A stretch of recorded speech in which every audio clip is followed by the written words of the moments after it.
Magandang umaga po sa inyong lahat, mga ka-backyard breeder, ka-reels, mga kasabong. Kahit medyo masungit po yung panahon ngayon, ilang araw na kailangan positive vibes pa rin tayo.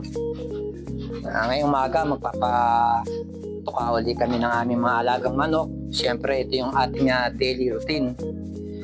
Kailangan po, pagka ganitong panahon, safety na yung ating mga manok, makakulong na sila, natanggal na sila sa corbing, nandun na po sila sa flying pen para hindi po sila ma-stress or magkasakit.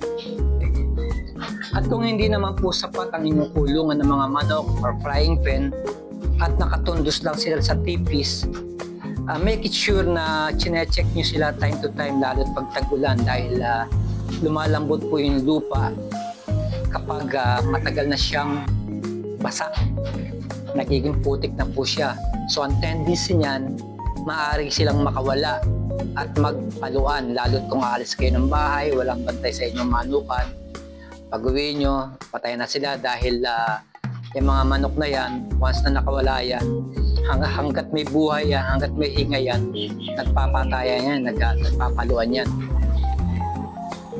Kaya po kung kulang kayo sa kulungan at flying pen at hinahayaan nyo lang sila sa tipis, pagka ganito nga nag-uulan, make it sure na secured yung kanilang mga tali, hindi na malapit maputol, makabaon ng maigi yung kanilang bakal, hindi mahuhugot.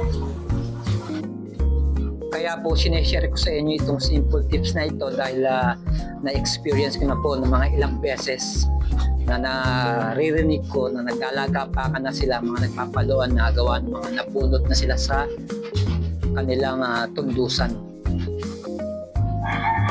Kaya yan po, napapansin ninyo, meron kaming bagong kulungan ngayon. Nagpagawa si Utol sa kanyang malapit na kaibigan, paggawa siya ng karagdagang kulungan. Dahil nga po sa mga ganong senaryo o sitwasyon.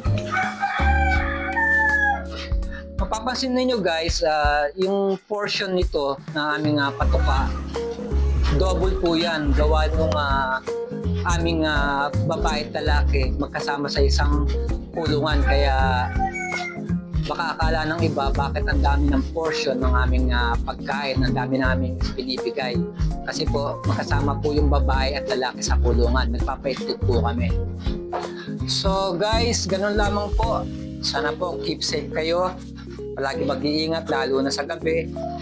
Dahil nung nakaraan, yung aming kababaryo dito na nakawan sila ng 15 materyales, 15 pirasong manok.